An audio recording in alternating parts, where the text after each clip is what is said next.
সীমান্তবর্তী শেরপুর জেলায় সনাতন ধর্মাবলম্বীদের সবচেয়ে বড় ধর্মীয় উৎসব শারদীয় দুর্গোৎসব উপলক্ষে ব্যস্ত সময় পার করছেন কারিগররা।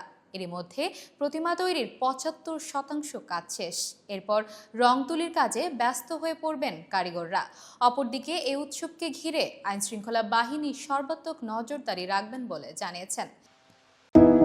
হিন্দু শাস্ত্রমতে আগামী ৮ অক্টোবর ষষ্ঠী পূজার মধ্য দিয়ে শুরু হবে এবারের শারদীয় দুর্গাপূজা। ১২ অক্টোবর বিজয়া দশমীর মাধ্যমে শেষ হবে দুর্গাপূজা।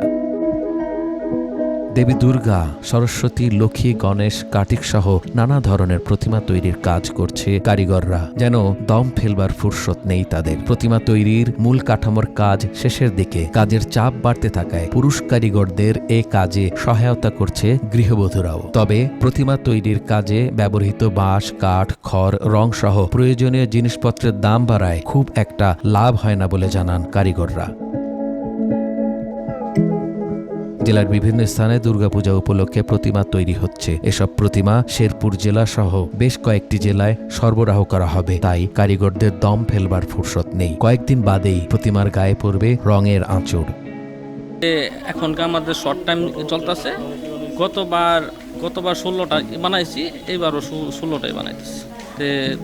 দুর্গাপূজার 1.5 মাস আগে থেকে কাজ শুরু হয়, একবারে ষষ্ঠী পর্যন্ত আমাদের কাজ চলে। এগুলা বলতে 15,000, 20,000, 30,000 এরকম আর।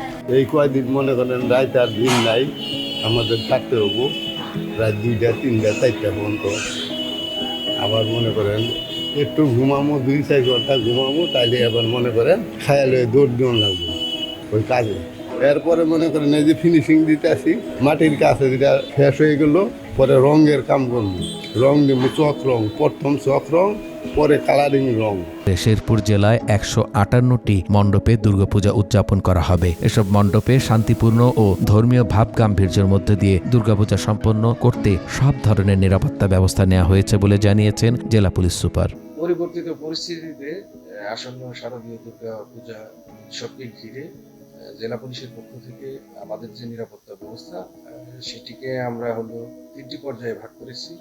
একটি হলো প্রাক পূজাকালীন, পরেরটি হলো পূজার সময়, এবং শেষেরটি হলো বিসর্জনের পরেও কিছু আমাদের কাজ থাকে, সেটিও আমরা সম্পূর্ণভাবে সম্পন্ন করব। এটার জন্য আমরা দফায় দফায় যত স্টেক হোল্ডার আছে তাদের সাথে কথা বলছি, মিটিং করছি। আমাদের যে ডিপ্লয়মেন্ট প্ল্যান সেটা আমরা তৈরি করছি।